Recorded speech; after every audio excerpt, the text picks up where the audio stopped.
the secret to living happily ever after, or living happily in this moment. The key to having this moment be a happy moment, the key to that is knowing how to manage that gap between what you've just launched and what you still believe. Because your life causes you to desire more than what is. It happens all day, every day. But your now reality, which you mostly examine through your physical senses, causes you to hold tight to what is while you are reaching for more. Now that's uncomfortable. You call that yearning. Sometimes you call it desire. But a desire that is pure doesn't feel uncomfortable. Meaning a desire that you're not resisting, a desire that is not contradicted by habit of thought, which is what a belief is. A purely non-resisted, non-contradicted desire is bliss. And it is powerful. Oh, the power of a non-resisted desire. The power of a pure thought. That's what Source offers. That's why Source creates worlds. That's why Earth spins in its orbit in perfect proximity to other planets. Those thoughts thought by non-physical beings are non-resisted. They are not doubted. If it were up to humans to keep your Earth spinning in its orbit, you'd have forums on how it's not likely to last. How lucky you've been that it's gone this good this far. And who's responsible for the certain doom. But the non-physical part of you, that non-physical energy that we call non-physical, sometimes you call it God, we call it Source. This non-physical energy is not doubtful. It's not hateful.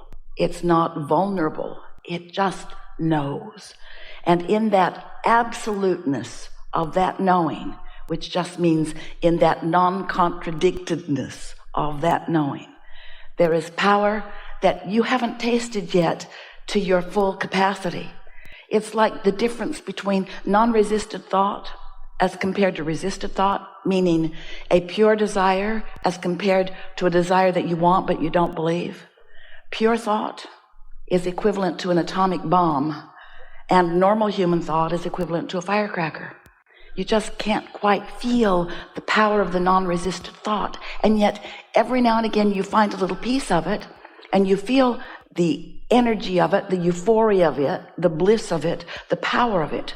But for most humans, it doesn't last very long because you've trained yourself and been trained by others to be so very objective, so very balanced. Let's weigh the pros and the cons and the pluses and the minuses. Let's think about what we want, but let's look at the downside of it too. And we say, don't do that. Don't contradict your thought for the sake of pleasing others who don't know better. Find something that you want and focus on it unequivocally. And as you look around at others like you who are creating their own reality, and you see someone who is particularly, apparently, masterful at it, in that they've accomplished a lot. They are masters in their art, or masters in their science, or blissful in their world. And as you get up close enough that you get to hear them or know them, you will notice these things about them. They speak of what they want, but they don't talk against it. They don't talk against their own desires. Jerry wrote a paper, Esther's Jerry, dearly departed. Dearly not departed, but partly departed. Part of him departed, most of him still here. It's hard to explain. He croaked. He wrote a paper some years ago entitled, "Keep Your Ideas to Yourself Until They Are Fully Developed." Because he watched so many people who he was counseling in financial matters who would have a desire and they would speak it to those around them who didn't believe in them, who didn't believe in success at all, perhaps. But people are so quick to warn each other about pitfalls, and that's contradicted thought. People are so quick to look for the downside of things. That's contradicted thought. But the difference that we want you to know and feel by the time you walk out of this room today is that the only difference worth really noting between you and your inner being, who is non-physically focused, is that your inner being never speaks against you or against your ideas of desire. And when you do, you cause a kind of separation. There's no possibility of separation, but you pinch yourself off from the fullness of who you are. And that pinched off state of being feels to you like negative emotion. Your emotions are your indicator of how in alignment you are, how fully and wholly you are, or how you are contradicting your own desire. Have you ever had an experience with another human? Usually they're related to you in some way, or married to you, or working with you, or living next door, or complete strangers. And you are having a conversation with them about something that you believe deeply in. And they believe deeply in it too, they just don't agree with you. And so you explain your perspective, which just makes them come on stronger with theirs. And then they explain their perspective, which just makes you come on stronger with yours. And so you've got this sort of tug of war going, and rarely is there any consensus that is formed under those conditions, because you just dig in a protective state to defend your position. Have you ever had that experience? Children? What we want you to realize is that those two perspectives are present within you, singularly, individually, you, every day, when you have a desire that you don't believe. I want more money, but I've never had enough money. I don't know anybody that really has enough money. My parents didn't have enough money. And while that is factually accurate, it doesn't need to remain that way. But the reason it does remain that way is because when you keep that vibration active as a belief, then your desire can't get far out ahead of it. And this is the thing, this is the premise that we want you to begin with today. We want you to listen to what we say next and try to get your thoughts around this, because as you accept this progression of your evolution, as you hear this simple premise that we're going to put forward right here, everything else will be easy for you from now on as you are creating your own reality. So here's the premise. You came from non-physical, but not all of you came. And in this physical body, you have a role to play in the co-creation between you and your non-physical counterpart. You said, I'll be on the leading, not bleeding, leading edge. I'll explore contrast, and I will come to my own personal conclusions of what I would prefer beyond what is.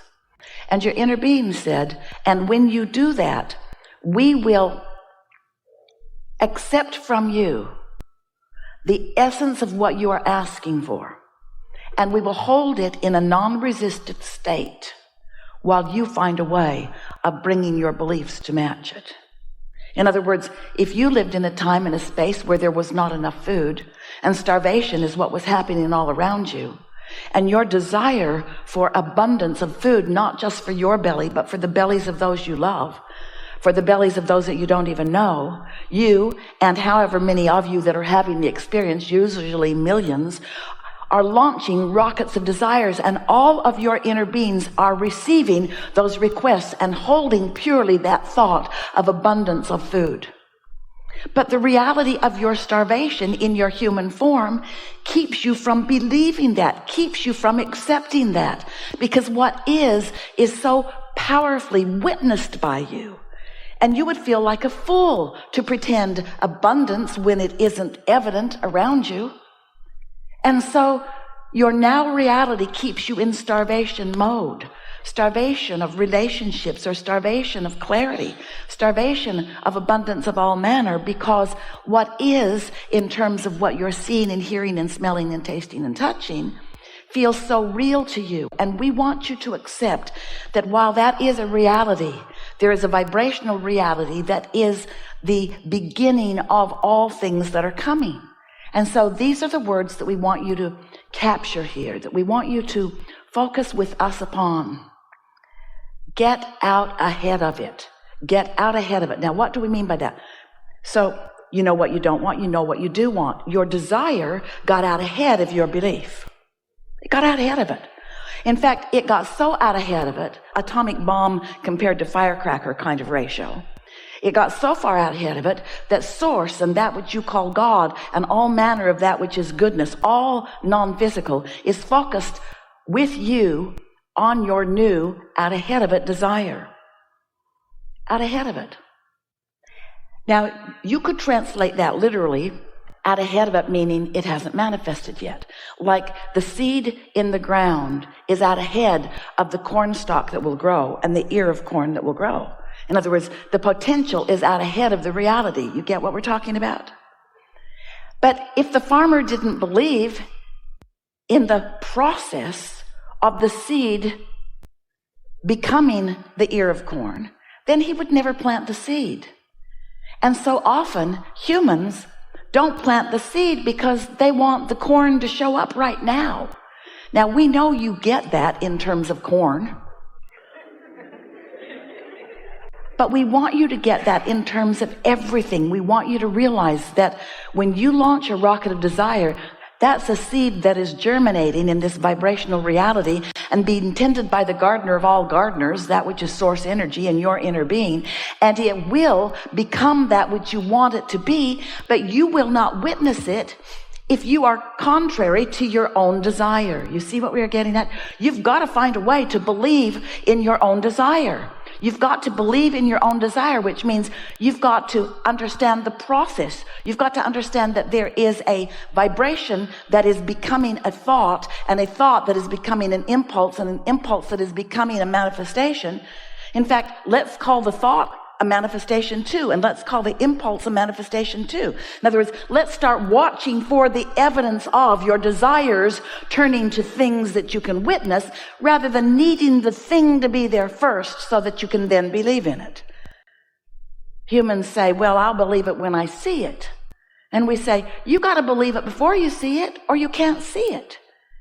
But what trips you up is that there are other things that you can see that have been created by others, or that were here when you got here, or that are easier for you to believe. So you don't quite make the equation that you as a creator, as a master of creation, have some mastery to accomplish, and you can't be lazy about it. You got to pay attention to what you're doing vibrationally. You can't just complacently move along through life. Observing what you want, that's a good thing because you create more of that. But when you observe what you don't want, not so good because you create more of that. Because this is a universe based upon attraction. There's no exclusion in this universe. So when you see something that you want and you say yes to it, you're saying yes to something that you want.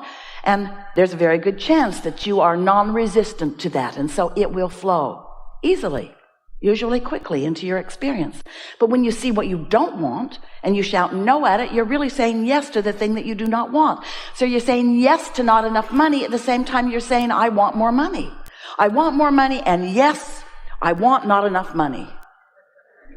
And you want to say, no, I'm not. I'm saying yes to money and no to not enough. And we say, no, you're not. You're saying yes to money and yes to not enough money. You've got a tug of war going on inside of you. Because in this universe that is vibrational, it's not verbal. Strange we verbal so much. This is not a verbal universe. This is a vibrational universe. And so you are speaking a vibrational language, and in many cases you are misusing it because you don't realize that you're speaking a vibrational language.